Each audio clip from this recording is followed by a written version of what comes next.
Chapter 28. The storm raged for hours, sheets of rain hammering the barn roof in relentless waves. Wind howled through the cracks in the walls, rattling the old structure until it groaned like something alive. Inside the vehicles, they slept when they could, talked over the radio, and waited out the chaos. Then a low rumble cut through the noise. Skye's head snapped up at the same moment Ernie straightened. Their bodies reacted the same way, instinctive and unplanned. Her hands curled into fists. "What is that?" she whispered. The rumble deepened. The barn shuddered. Dust rained down from the rafters. Skye froze for half a heartbeat. Ernie didn't. He reached across her, snatched the CB mic out of her hands, and bellowed into it with every ounce of command he had left. "Ernie, button 2. Now." His voice rattled the cab. Fred heard him instantly. Letty didn't catch the words, only the roar that cut through the storm. The wind surged. The barn shook violently. The noise rose to a deafening roar as the structure began to tear apart. Wooden beams groaned. Dust and insulation drifted down like falling ash. Fred slammed his button just as one side of the barn collapsed. Debris pelted the vehicles like shotgun blasts. The augers drilled into the ground, anchoring them as the world outside disintegrated. Skye threw herself forward, arms over her head as dust exploded around them. Ernie moved a split second later, shielding her with his body without thinking. The wind shrieked, ripping away what remained of the roof. Visibility vanished, just swirling gray and choking grit. Through the chaos, Fred caught a glimpse of the vortex tearing across the land. A monstrous tower of wind and death. He had never been this close to a tornado. He never wanted to be again. There were no sirens. No radar. No warning. Just luck, and the hope the tornado wouldn't hit them directly. Ernie wasn't sure the augers would hold if it did. Then the debris began to fall. Metal scraps. Shattered wood. Pieces of homes. And then, bodies. Dozens of them. They hit the ground like broken dolls, some limp, some twitching, some dragging themselves upright despite shattered limbs. Skye sucked in a breath, horror tightening her chest. Shadow's ears snapped forward, reacting to her tension on instinct. They weren't just corpses. Some were still moving. Still hungry. Ernie watched limbs shift, fingers claw at the dirt, bodies crawling despite impossible injuries. He'd seen war. He'd seen death. But nothing like this. Then the tornado moved on, leaving a hollow, ringing silence behind. A moment later came another sound, engines. Then the sharp pop-pop-pop of gunfire. Skye and Ernie froze. Both reached for their rifles at the same time, same angle, same stance. Skye kept hers lowered but ready, muzzle down, finger off the trigger, exactly how Ernie taught her. Through the collapsed wall, they saw 3 military vehicles tearing across the wreckage, mowing down anything that moved. Mounted saws shredded the undead like paper. The fallen barn wall shielded them from view. They stayed still. Skye tensed, hands hovering near her rifle, but she didn't speak. Then a voice crackled through the radio in Ernie's hand. "Jones, you all can come on out. We mean you no harm, we don't kill real people." Ernie and Skye exchanged a look, same tilt of the head, same narrowed eyes. In the mirror, Fred and Letty did the same. Slowly, Ernie hit the button to retract the augers.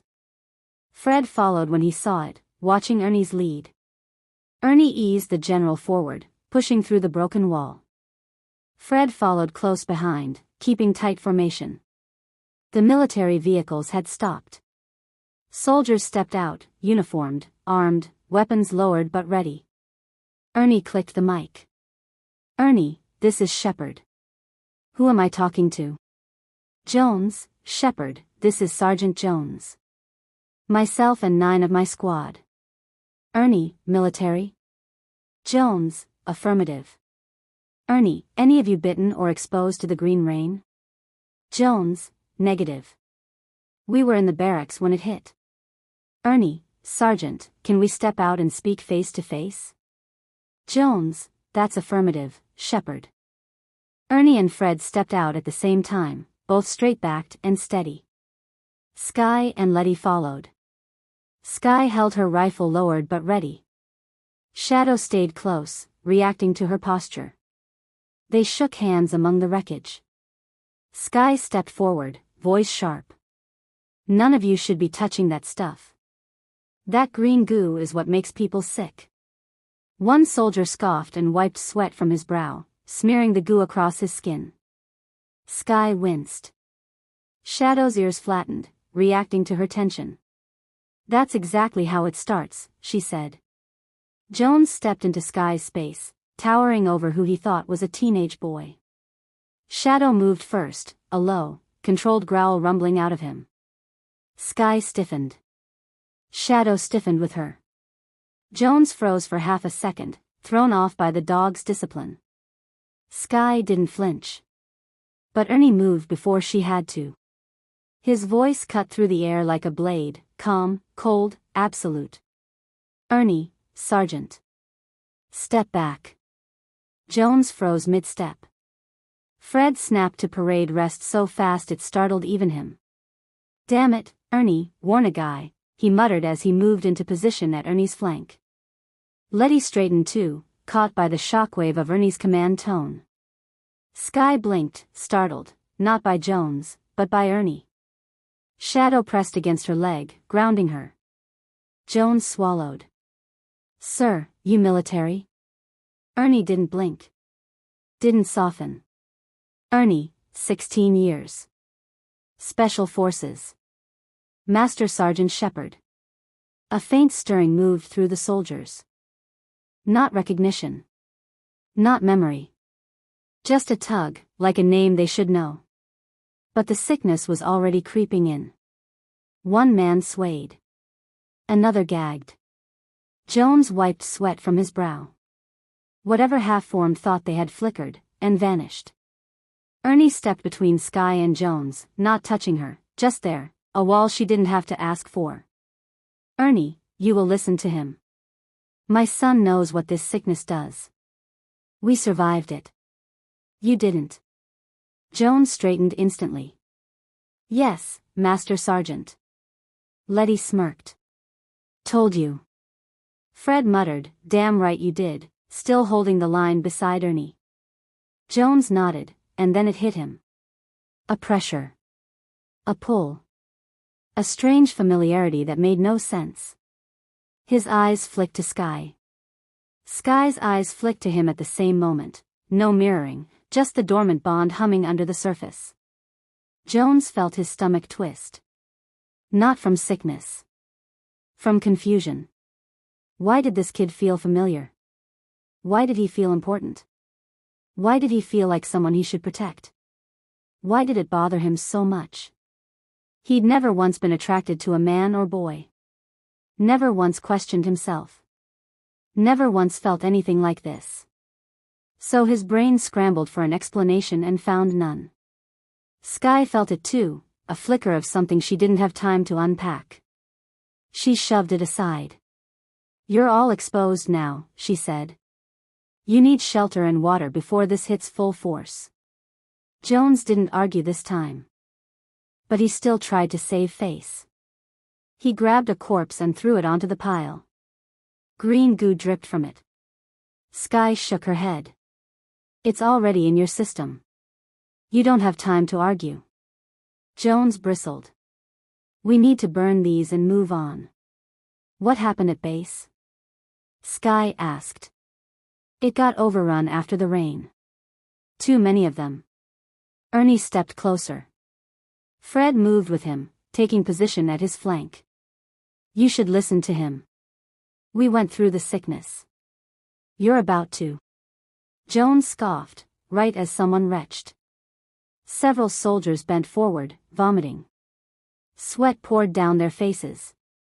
Jones froze, staring at his men, then at the goo on his arms. You wasted time trying to be a jerk, Letty muttered. Skye crossed her arms. The longer you stand here, the the more of them are gonna get sick. Ernie stepped in. Fred shifted forward too, reinforcing the line beside him. Have the ones still standing drive. Load the rest into the trucks. We'll follow you. Jones hesitated, then nodded sharply. They moved fast. Ernie and Fred followed the convoy to a small hospital on the edge of town. Inside, clearing the dead was quick. The place had been untouched. They hauled the sick inside, laying them on beds near the entrance. More soldiers collapsed as they worked. Skye moved through the room, grabbing IV supplies. Jones caught her wrist. Who are you? He demanded. Skye yanked free. Doesn't matter. I'm helping. Let me work. She went straight to the sickest men, starting IV fluids and checking vitals. More soldiers fell ill by the minute. Ernie, Fred, and Letty stood guard at the doors, reinforcing the glass and hanging curtains to block movement from outside. Skye didn't slow. She didn't hesitate. She just worked. Jones watched her, watched the way she moved, the way she steadied the room just by existing in it. And that strange pull hit him again. He clenched his jaw, fighting it with everything he had. Outside, the shambling dead drifted down the street. Jones slid down the wall, sweat soaking through his uniform. His stomach rolled. He knew he'd be among the sick soon. Ernie sighed. Valentine had cost them days. This would cost them more. Would anyone be left at the compound when they finally reached it? A rattling breath cut through the room. One of the soldiers exhaled his last. Ernie and Fred exchanged a look, grim, steady, ready. Fred stepped up beside him without being asked. Ernie approached the bed. Fred followed a beat later, taking up position where Ernie needed him. The dead man's eyes snapped open, green haze covering them, glowing faintly. Ernie lunged, pinning him. Fred ended it quickly. They wrapped the body in a sheet and carried it out the back door into the courtyard. After laying it down, they cleaned their hands with bottled water and sanitizer before returning inside. Everyone else was still stable, for now. Skye moved from bed to bed, changing IV bags, checking pulses, helping the ones still able to walk reach the portable toilets behind the curtains. She cleaned each man as best she could, her movements steady and practiced. Jones watched her again, and again, the pull hit him. He clenched his jaw, fighting it. He didn't want it, didn't need it, didn't understand it, but it was pulling him anyway. They rotated jobs, sleep, and watched shifts, doing whatever they could as the sickness tore through the squad. And all they could do was hope some of them were immune.